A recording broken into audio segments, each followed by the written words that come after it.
Welcome to Group Thinkers, the podcast from RKD Group. I'm your host, Justin McCord, and with me is Ronnie Richard.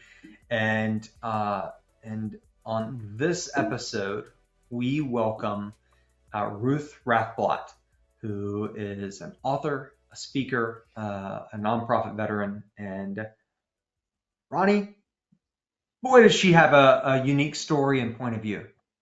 Incredible story. She spent 25 years or so in the nonprofit space, working at Big Brothers Big Sisters of New York and the Harlem Educational Activities Fund. So she's got so much experience there. I mean, she was the CEO at Harlem Educational Activities Fund.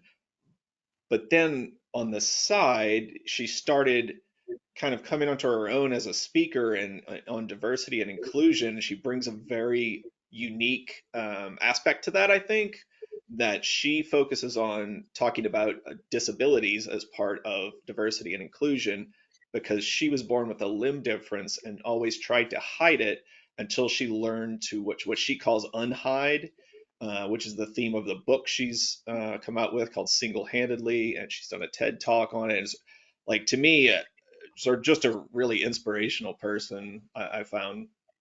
Yeah. Yeah, there are a couple things that stand out to me in the conversation for folks to be listening for or keyed into.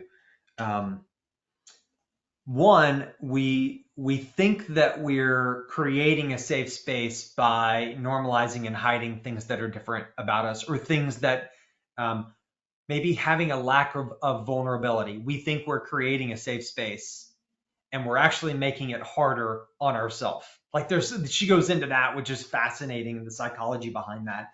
And then the second thing that I love, Ronnie, that I observed is as a leader, her unlocking a way to think about something and knowing that she can't do it alone. And so bringing people alongside her to coach her, mentor her, challenge her, and what a model that is for us as individuals, for leaders of teams, for leaders in the nonprofit space, the marketing space, the fundraising space, of how you're never too old to be coached.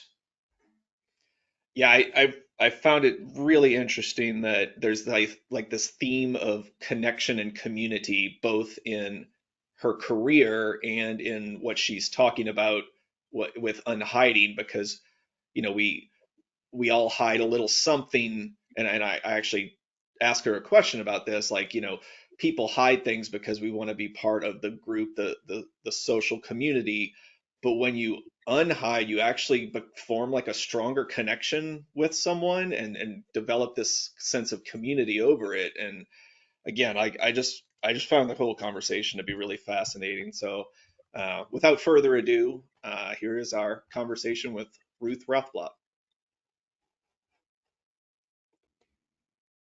I really wish we would have had the conversation we were just having now, because it's a great way to Start this. chat.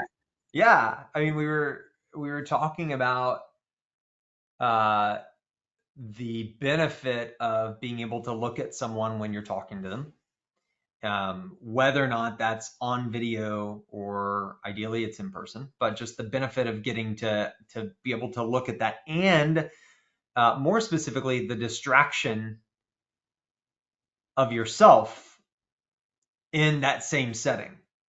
Totally. And how self-conscious you become about how you look, what you're saying, and it starts to impact, to your point from before, how present you are, right? Because Yeah, then you're sitting there thinking, well, should I say that? Do I look weird? Is my hair right? Well, am I actually listening to what Justin is saying, or am I thinking right, about myself?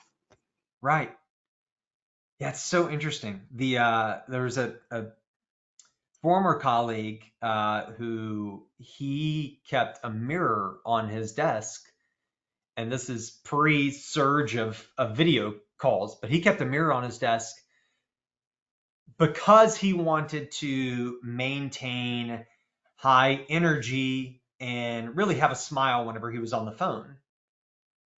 And Wow. so it's like this kind of forerunner, but that's before we were all staring at ourselves all day long, which we do now. So he's the one then that we get to blame. He jinxed us because Yeah, now yeah, we have to all look at ourselves all the time and smile. And I don't know if it brings up our energy anymore. Like I actually keep a picture of my younger self close to my computer just so that I can remember why I'm doing what I'm doing. yeah, And sometimes friends and family when I'm giving a longer speech, just so I'm talking to somebody, because this is, yeah, if I don't see you, Justin and Ronnie, like, yeah, who do I see? yeah. That's so interesting. We need a platform that, I've been on Zoom and Teams and various platforms, and I haven't seen the feature yet where you can turn yourself off, like you're still on camera, but you don't have to look at yourself. Yes. Someone needs to come out with that. Yes. Yeah. Sometimes I make it really small so I don't actually look at it. Like I pull it off to the side. Right. So you're not drawn to watching your own mannerisms. Right. No, this is about the audience. This is about your listeners. It's about the audience. It's about the audience. So, Ruth, welcome to our chat. Thanks for being here. We really appreciate it. So, Ronnie, and for our audience, Ruth and I sat by each other, and we didn't have mirrors. We weren't staring at ourselves. We sat by each other in real life. What was it? We talked about this a couple weeks ago, 7, 8 years ago, something like that. Easily. Definitely before COVID, but everything before that is PC. Right. Yeah. Yeah. Blur. Right. Yeah. So PC. So we were on a panel together for an event in New York, and we were talking about the future of fundraising at that point in time, and those sorts of things. And Ruth, it was while you were leading the Harlem Education Activities Fund, and even at the time, we could tell that there was something that was different about you in terms of the way that you wanted to engage the crowd and your vision around just nonprofits and connection. And you've really leaned into that. And so that's really why we wanted to talk to you and have you be a part of this conversation today to hear your journey. So again, thanks for being here. No, thank you. And that probably is an understatement that there's something different about me, right? And I think, I do think there are a number of things that are different. I mean, just in terms of even thinking about leading an organization was a different approach, because I saw it. Oftentimes what you hear about nonprofits is, oh, well, they're not really businesses. And I'm like, well, no, they actually are. And so there's a salary component that needs to be thought of. There's a funding component. The one thing I think nonprofits still need to kind of get right is the research and development part that a lot of corporations get to do, that nonprofits don't always have the luxury of playing with. And that diversity piece is huge in terms of how we include and how we exclude people. And so that was always the space I wanted to understand more. Yeah, well, and you have definitely gone hard in that direction. And so just as we get going, just share a little bit of your story. We want to pick apart your story in different chapters and understand it, leading up to obviously your book, which is out and available, Singlehandedly, that we'll talk about. But share a little bit about your story, your path into the nonprofit space, and then some of the things that you learned early on. Sure. It's interesting, Justin. I had gone into this in college. I went into psychology thinking that I was going to be a clinical therapist and that was going to be my roadmap. And during graduate school, I went to get my master's in social work, and they put you in field placements where you're able to work directly and immediately with different populations. And I was counseling young people in an elementary school and loved that work. And then that summer, between my 2 years of graduate school, I went and lived in Appalachia, and I worked with women and children and building entrepreneurial skills with women. And I came back from that experience and thought, there is no way that I can sit in an office for 50 minutes listening to someone and feel like that's impact the same way that I want to be making impact.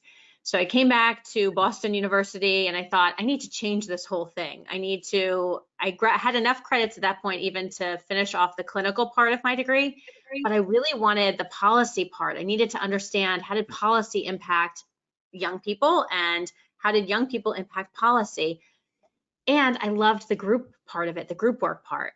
And so changed my major and ending up at Boston University with a clinical degree, a master's of social work with also the advanced policy piece, and a group work specialization. And then left Boston to try New York for 1 year. New York was only supposed to be 1 year. I moved in, no job. And a week later, I got this job at Big Brothers Big Sisters in New York. Thought that would only be for 2 months, New York, and I kept looking for jobs. I ended up staying at Big Brothers for 15 and a half years, building out my career there and the workplace connections and mentoring. And then I also have been in New York over 28 years. So the plans, I think sometimes we set plans for ourselves, right? I know I did. And that wasn't the plan. That was my idea, but not my plan.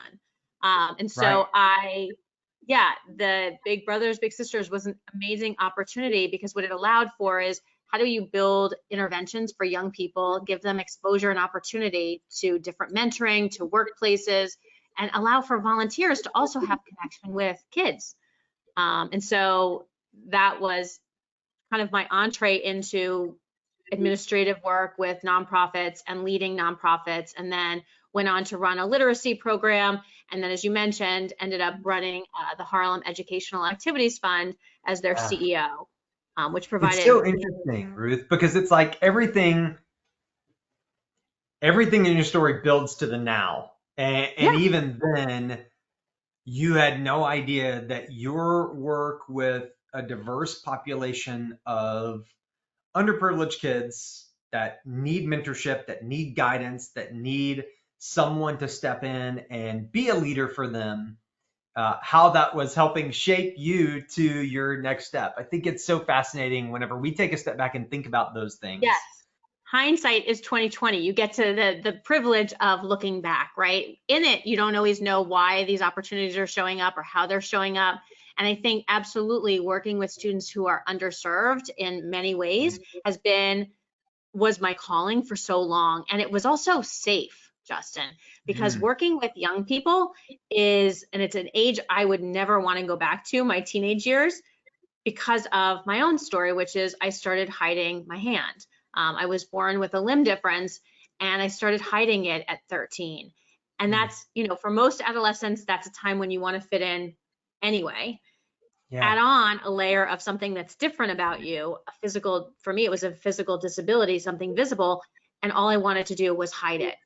And so I understand and understood the challenges of teens that I was working with in a different way, and built connections because of that, I think, because there was no judgment. I understood it.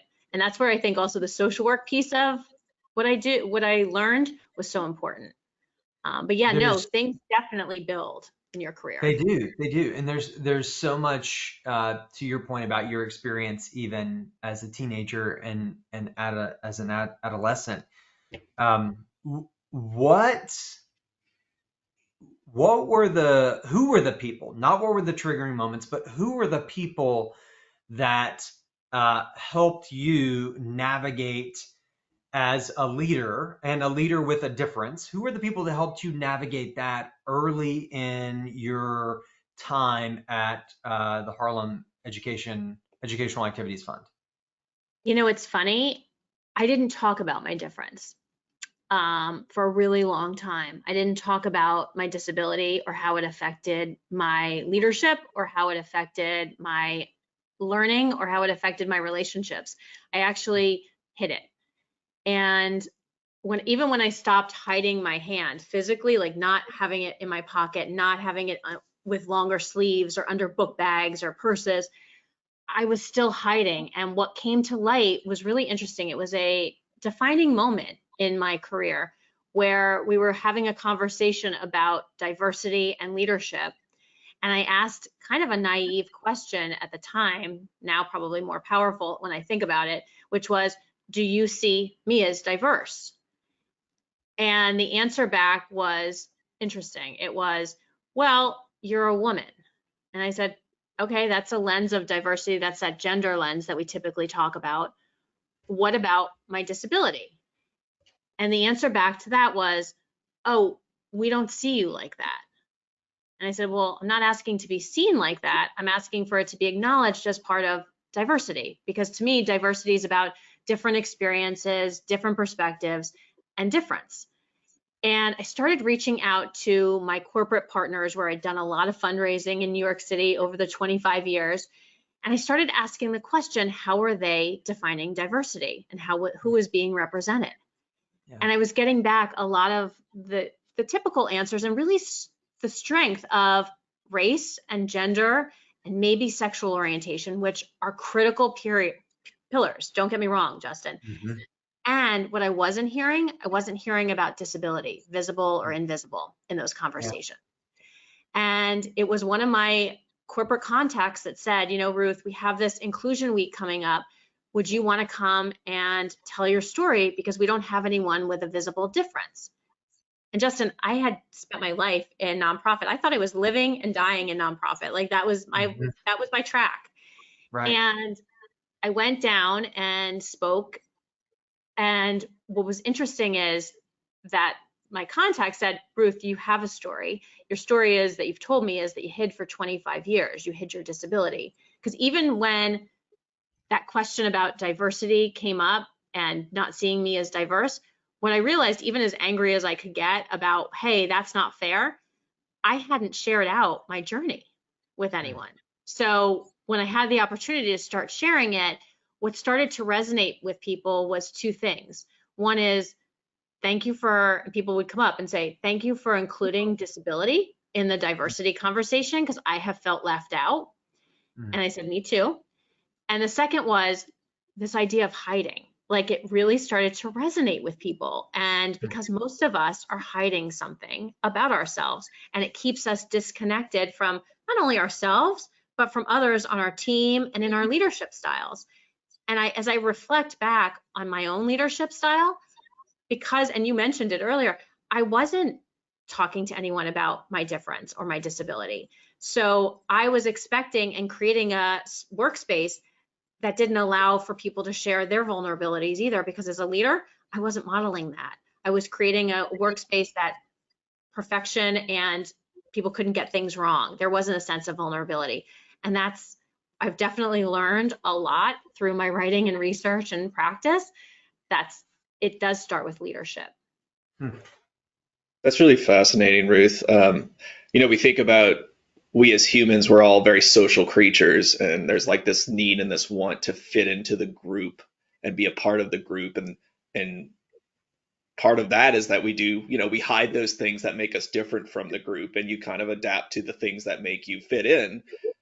So yeah, like when you said we're all hiding something, I'm curious, when you started to get this realization about hiding and stopping hiding, frankly, were you nervous about coming forth with that? Did you have second thoughts, as you prepared? You've done a TED Talk now, you've written a book, before you really got to a broader audience there. Was there some hesitation about it? I think, because it's a great question, Ronnie. I think that the hesitation would have been there if I hadn't done the work already, right? Like, so hiding and unhiding is a continuum. It's in this process. It doesn't happen overnight. It's not like one day you wake up and you say, I think I'm going to share my story out there and tell people about my disability. Like, this thing that I not only feared rejection around if I showed my hand, I feared judgment. And I also told myself stories that were worse than the actual thing itself. And that I outlined definitely in the book and in the TED Talk. I think the hesitation was that it wouldn't resonate with anyone. Like, I wasn't so afraid of telling my story. It was, well, does it matter? Does anyone need to hear it? And what's amazing is that what I got back in return is this idea that hiding is universal. Most of us are hiding something, and it's not just disability, visible or invisible. I mean, people have shared with me, they hide their education backgrounds, they hide their ethnicity, they hide their voice, whether they have a stutter, an accent, they hide definitely their mental health, they hide financial status, family background. I mean, people are hiding things all the time. And while I'm not advocating that workplaces need to be therapy sessions, I'm advocating for how is it holding you back from connecting with others? Because if you're so worried about someone finding out about your quote unquote secret or what you're hiding, it's exhausting and it's lonely and you think you're the only one. So that's where I wasn't sure if it would resonate. And when I started to do the research 10 years ago in 2013, Deloitte did a study with Kenji Yoshino, and it showed that 61% of people are hiding part of themselves in the workplace. Well, let's fast forward 10 years. The last 3, we've all been able to, if we needed to, hide behind blanked out cameras, muted microphones, working from home. And while some of that has felt safe, we also know it's allowed for people to hide other pieces of themselves. So I'd love that study to be done again, because I think that number's higher. It's to your point, you had done the work and didn't realize that you were preparing yourself for those sorts of things. So you go and you speak in this diversity week, and you talk about disability, and you start to unlock the idea of the unhiding that now you've become known for, the principles and the practices around it. So how did you go from that to the TED Talk and the book? How string together those pieces for us? Sure. And I can even take it a step back, just one step, which is the unhiding part itself was a process, right? And a journey and it is now outlined into kind of 4 steps. But that first step is acknowledging that I was hiding. I needed to understand and own that I was hiding this part of myself. So that's the first step. And then I got so exhausted by it that I had to invite someone in to show me how to unhide. I had to actually invite someone in to show me how to unhide. And that's not easy, because you have to trust that person. You have to find someone that you can trust with that part that negates all of the voices that and the stories you've told yourself. And then I started to build out community. And I found I was randomly in a Duane Reade on the Upper West Side of Manhattan, and I run into a woman who has one arm. And part of when you're hiding, you don't want to associate or affiliate with others who are like you, or that are, because that means that then maybe you'll have to be lumped into that category, and there's stigma around that. But when I started to accept that part of myself, because I learned how from inviting someone in, I actually started to see people who had differences and disabilities. And so I run into this woman, and she tells me about this group called the Lucky Finn Project. And there's a whole community of people with limb differences out there. I didn't even know the word limb difference. I had always just called it my hand, my little hand. There's a whole group of limb different people. And so it's the idea of then the community part. Then that allowed me to start to realize there were other people. I didn't invent hiding. I thought I did. I thought I was the only one that was hiding. And so when I met other people who also had that shared experience, that opened the doors for then sharing out the story and then helping other people. And so what I found after I started sharing out is it resonated with people, and people said, wait, I'm hiding too. Like, how do I talk about it? How do I connect? Because it's holding me back at work. It's holding me back from connections with my team. It's holding me back from my leaders. As a leader, it's holding me back. And right now, especially, we want people to return to work, right? Well, if you've gotten safe with hiding at home, why are you returning to work? Because you don't feel seen, you don't feel heard, you don't feel like you belong. And so that's the movement, is this idea of creating spaces for people to unhide in the workplace. And so by talking, and I'm getting to your question, I promise, Justin. No, you're fine. You're totally fine. because I think it's that journey isn't overnight. It's not like I woke up and I had one presentation. All of a sudden I said, oh, I'm going to throw out my career. I'm going to do a TED talk. It was Right. starting to, that it's by sharing out my story, it also reinforced that this was important, that this message resonated, and it helped me understand what was resonating with people. And so I didn't realize that I'm not unique in the sense of wanting to do a TEDx. A lot of people do. There's also a whole population of people who never want to do a TEDx that I found out after I did my TED. And the TED experience was really good because it started to clarify. You only have, they say 18 minutes. They really want you to be under 12 to 13. You only have that much time to tell an idea that's worth spreading. And I felt like this idea of when I stopped hiding, I found freedom because I got back to living my life when I stopped hiding, and that resonated with people. And I'll say, after the TED, somebody introduced me to a speakers bureau, and the speakers bureau I said, oh, I have my TEDx talk, look, and I have video, speaker reel, I speak, so I'm ready to sign me up. And he said, well, where's your book? I said, no, I have a video. Like, you see that I speak. I'm talking to you even, I speak. He said, it doesn't matter. You need a book. And what the book allowed for was to stretch out the TEDx talk, but also to clarify, and I have to own it, it was cathartic, because a lot of people will tell you what you should write a book about, but the book has to come from you. And my book is the story of my hiding and how I learned to unhide and embrace the connections around me. It's a lofty, maybe. It's just these big leaps, honestly, between you're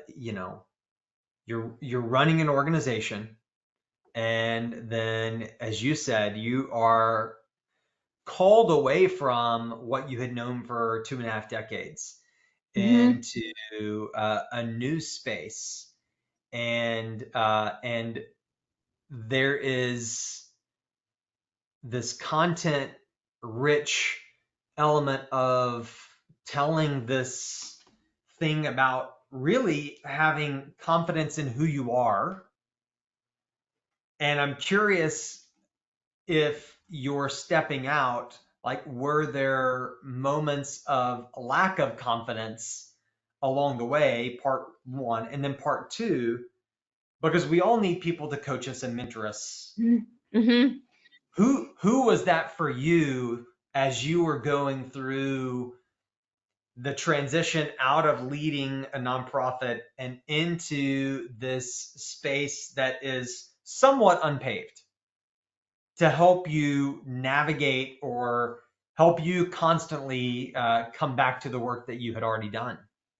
Yeah, it's so important, because even like the title of my book is a play on words, because you can't do it single-handedly. Like, you need support, right? And so, yes, and thank you for bringing that up, because I worked with an amazing executive coach, Denise Harris, as the piece of thinking about my career, what was my passion, what was my purpose, and helping me think through what would next look like. And she asked me a really good question that might interest your listeners too, which is, in 10 years, what does your life look like? Because I was turning one of those milestone ages, and she said, okay, so that next decade, when you wake up, what does that look like? And I said, oh, well, I'm traveling much more, I'm speaking internationally, and I have this amazing beach house. And she said, well, that doesn't start at that decade. It starts now. Like, you start building toward that. And so what are the things that you can start to do? What are the steps? Because they're steps. It's not leaps, to your point. It's actually steps. But if you can have a vision and a roadmap and a North Star to where you're wanting to head, and again, as I shared with you in the beginning, I am not the best planner of my life, because things show up and change as we go through it. But she was the first real person in my life that said, and I had coaches before who were really good about navigating my nonprofit career. She was the first person to help me think about what would it mean to let go of a title and a role, right? Because I think that's important too. When you make that big step outside of being comfortable with a nonprofit CEO title or executive director or development director, whatever the title is, you have to let go of it to get, and she used the metaphor of a trapeze. She said, you need to let go of one trapeze to be able to get onto the next trapeze. And I thought, and that has stayed with me every time I see a picture of a trapeze, or I go by a trapeze, I take a picture of it, because it's a really good metaphor. You can't hold on to both. It doesn't work. Yeah. And so she helped me navigate what that would look like. And then what was important is I started to realize that I didn't have to reinvent building a speaking business and a coaching business and a consulting business. There were people who I knew did that. And so I hired a business coach, Jane Atkinson, to help me build my speaking business and think about what were the lanes that I needed to be in, like what was my niche, and helped me think about this idea of expanding diversity. And then that kind of morphed into Unhiding. I had a coach that helped me through my TEDx process. I mean, I at one point my father joked, you have so many coaches, how do you keep them straight? And I'm like, I think it's important, especially as you're a solopreneur and building business or doing things on your own, you need to surround yourself with really good people. Otherwise, there are a lot of moments that are unchecked of loneliness and fear if you don't have people in your corner. And there's still moments like that. It's just, there's more of them. Right, for sure. Thinking about that, Ruth, as you've now been out there and helping people, and you've talked about some of the conversations you've had with people about unhiding. As you think about those who've helped you, build your business and your speaking business, how are you finding that you're now kind of being a mentor for others, whether it's about them unhiding or helping them grow into an executive role or anything like that? Are you finding yourself as a mentor? Absolutely. And I think mentoring, I mean, I started my career, Ronnie, in mentoring. So I absolutely believe, I mean, the big brother, big sister model of mentoring has been part of my DNA since I started my nonprofit career, and probably even before that. And yes, I think that there are people who, whether it's, I went to speak at my college recently as an alum and came back and spoke, and several of the students reached out and said, can you give me advice on pursuing a nonprofit career? Can you give me advice on thinking about writing a book? So, and I'm bringing on an intern this summer from my college, because I think that, yeah, it's not just about looking forward, it's also about, yeah, reaching a hand back and helping people. So 100% the mentoring piece is huge and part of my DNA. And you also, I'm still learning. I'm still in the beginning. And I think that's the part that has been interesting and challenging, is I'm still building a business. So I'm still looking to learn from others too, who've done this, and brainstorm with my peers. I mean, one of the best decisions I made in this next phase of my speaking, in addition to the coaches, was joining a community of people who are also building their businesses around speaking. So I joined the National Speakers Association. So you're not doing everything alone, because there is a sense of, I mean, I think working from home perpetuates it, that there's a loneliness to some of this work. So you have to build community, you have to bring in those coaches, those mentors, and then provide that for other people. And I think we continue to build out, I think different genders do it differently. I think women are still continuing to build out how we mentor others in our worlds and how we do it successfully. It's such a truism that, you get what you give, right? And so there is much around right now, whether or not you're a solopreneur or if you're a production artist that just, fulfills a campaign element and then moves it along, right? That it's not good to do those things alone. It's not good for any of us to do those things alone. No. And so I think that that's a space that nonprofit leaders need to continually reflect on, and be very mindful of, the team around them, whether or not that's delivering programs or on the marketing and fundraising side of, the how those people are showing up, and whether or not they're doing it in a way that shows that they're being mindful and present, just like paying attention to those moments, that emotional intelligence side. 100%. And I would add to what you're saying is, I think being a nonprofit leader is one of the loneliest jobs there is. Because, Talk about that. yeah, because there are several people looking to you for direction and vision. You have your board of directors, you have your funders, you have your staff, and you have the clients or constituents that you work with. And you are making decisions all the time. And so and that you're doing it often, not in a vacuum, but with kind of the last word. Like people are looking to you for decisions, whether it is the smallest decision, like how much toilet paper should we order this month, to, wow, what's our strategic thought for the next 5 years? Like you literally span. And somebody at one point asked a question. I'm part of an amazing group of women leaders. It's called the Women's Leadership Council here in New York, of 40 plus nonprofit executive directors and CEOs. And someone at one point said, just for a moment, stop and think, how many questions do we answer in a day? Like from the range of questions that we answer in a day and how many of them. And so I think it's super critical for executive directors and CEOs and leaders in nonprofits to find their group and their cohort, because this group has been invaluable in terms of resource sharing, in terms of just camaraderie, in that this is hard, right? This board member called for this request today because they read something in the New York Times or they read something. We want this to happen. And we've all been there. We know that feeling. So just that shared experience is super important, and learning from each other. So yeah, no, as I'm reflecting on your question, it's such a good one, because building community around yourself is so important in all of our work. In all of our work, yeah. So what does it look like now? So we've got the book and it's available and we're doing our consulting work. And so now as you look ahead, what comes next for you, Ruth?